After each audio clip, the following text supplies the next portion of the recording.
কাকা, আপনি যখন রূপগঞ্জ থেকে আসতেছিলেন তখন সর্বপ্রথম আপনি যে পাই চালাই ভ্যানটা আসতেছেন প্যাডেল দিয়ে, এটা দেখে আমার কাছে মনে হয়েছে যে আপনার পিছন পিছন যাই। তারপরে এসে টার্মিনাল পাস হয়ে এসে আপনার সাথে কথা বললাম যে আপনি কোন জায়গা যাবেন, গন্তব্য জানলাম। এবং রোজা তো আছেন আজকে, এই রোজা থেকে আজকে প্রথম রোজা। এই রোজার প্রথম দিন এনার বয়সে একজন মানুষ যখন এই প্যাডেল চালিত ভ্যান চালায়, দীর্ঘ কয় কিলো হবে এই ঘোড়াখালী ঘাট পর্যন্ত রূপগঞ্জ বাজার থেকে? 5-6 কিলো। তো যাই হোক, এইটুকু চালানো যেমন তেমন, উনি তো আরো পরবর্তীতে চালাবে। কয়টা পর্যন্ত চালাবেন ভ্যান আনুমানিক? ঘন্টা 2 ঘন্টা মতো এখনো চালাবেন। 5 মিনিট চালালে তো রোজা রয়েছেন, এই জন্য কষ্ট হয়ে যাচ্ছে। তা যাই হোক, আপনাকে দেখে আমাদের কাছে খুব ভালো লাগিছে যে আপনি পরিশ্রমী একজন মানুষ এই বৃদ্ধ বয়সেও, আর উপর আল্লাহর নামে রোজা রয়েছেন। আবার এই একদিক থেকে কষ্টও লাগিছে। তা আমরা বলতে চাচ্ছি যে আপনার বাড়িতে কে কে আছে? ধরেন আমার আর দুটো পোতা, মানে আমাদের দাদি বা বোন চাচি সে নাই, তাই তো? বাচ্চা নেই, উনি করেন 10 বছর হয়ে গেছে, মারা গেছে 10 বছরের মতো। 10 বছর। তাহলে আপনি যে ইনকামটা করেন এটা হচ্ছে ছেলে পুত্রবধূ ওদেরকে সহযোগিতা করেন? জি জি, একই সাথেই থাকেন সবাই? একই সাথে থাকে। একটাই ছেলে নাকি? ওই একটাই। সে কি করে? সে ওই যে ইঞ্জিন ভ্যান কিনে বেশি খাইছে। ও, সেও ইঞ্জিন ভ্যান চালান। বাড়িটা কোন গ্রামে? রঘুনাথপুর সিটি পড়ছি আমরা। রঘুনাথপুরে বাড়ি, মানে থাকেন ওখানে? ওই জায়গায় থাকি। মানে ভাই চেনেন আগে থেকে চাচাকে? তবে আমি আমার জায়গা থেকে, মানে আমরা আপনার পিছনে আসতেছিলাম, আমিও খুব সাধারণ পরিবারের ছেলে। আমার বাবাও আপনার মতো একজন কর্মজীবী লোক, পেশাজীবী লোক।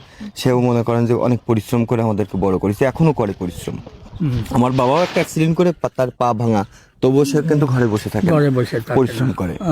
তা আমার কাছে মনে হয়েছে যে আপনার এই কষ্ট দূর করার মতো সমর্থ বা এটা নাই। আপনাকে আমরা সাহায্য সহযোগিতা না, আপনি ধরেন আমার বাবার বয়সী মানুষ, আপনাকে চাই যে আপনি এই মুহূর্তে বাড়ি চলে যাবেন। আজকে আপনি আর ভ্যান চালাবেন না, বুঝতে পারছেন? কারণ আপনার এই প্রথম রোজার দিন আপনি যে কষ্ট করে ভ্যান চালায় যাচ্ছিলেন, এটা দেখে খুব খারাপ লাগছে। এই কারণে আমরা পিছনে আসলাম যে আপনার ওই যে যার মালামাল, এই মালামাল গুলো আগে নামাই দেবেন, দিয়ে তারপর আপনার সাথে কথা বলি। তা আপনার একদিনে ভ্যান চালাই কত টাকা মতো ইনকাম হয়? আজকের দিনে সারাদিন ভ্যান চালাইলে কত টাকা ইনকাম হতো আনুমানিক? 50-60 টাকা দেবেন।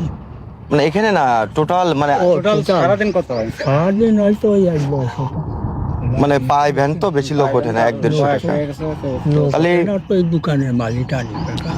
আপনি প্রয়োজনে আজকে এবং কালকে, আগামী কালকে, এই 2 দিনেই বাড়ি থেকে রোজাটা পালন করবেন।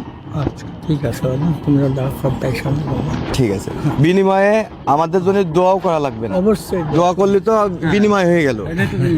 যে এরকম আপনি চিন্তা করবেন, এইটুকু প্রার্থনা করবেন যে এরকম আমাদের মতো যেন আরো 10 জন বাবার পাশে আমরা থাকতে পারি। বাট আমাদের ভালো হোক বা আমাদের হোক, এটার দরকার নাই। তা আমরা খুব পরিশ্রম করে বড় হয়েছি, বুঝতে পারছেন? যে আমরা যতটা পরিশ্রম করেছি, আমার বাবা মাও কত পরিশ্রম করে মানুষ করেছে না। কিন্তু এখন এই যে ভিডিও তৈরি করি, আমি আপনার ফুটেজটা নিতাম না, তবে ভিডিওটা নেওয়ার উদ্দেশ্য কি, এই ভিডিও থেকে যদি আর 2-5 টাকা আমাদের আর্নিং হয়, তাহলে আরেকজন বাবার পাশে আবার থাকতে পারবে।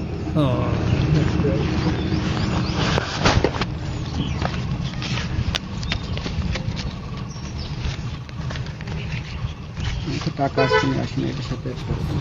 ঠিক আছে ভাই, আমার বড় ভাই, উনিও ধরেন উনিও ছেলে হিসাবে। কাকা, এটা কিন্তু আপনি সহযোগিতা বা সাহায্য ভাববেন না, যে আমরা আপনার ছেলে হয়ে বাবাকে আজকের দিন আমরা পরিশ্রমে বিশ্রামে পাঠালাম, সেই হিসাবে।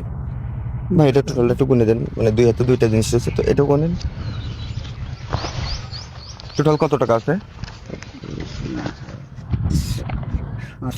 800। তাহলে 800 টাকাই ওনাকে দেন, ওটা আপনি রাখেন। এটা আপনি নেন কাকা, এটা হাতে গুনে নেওয়া লাগবে না, আমার ভাই গুনে দিয়েছে, এটা পকেটে থাকে। আপনি এটা রাখেন, হাত দেন, একবার বুকে জড়ায় ধরি আপনাকে। আপনি আজকে এবং আগামীকালকে এই 2 দিন আমাদের অনুরোধ যে আপনি বেরোবেন না, রোজা থাকবেন, রোজাটা পরিবারের সাথে পালন করবেন। আমার ভাইয়ের সাথে কথা বলেন। ভালো থাকেন কাকা, দোয়া করেন, ঠিক আছে?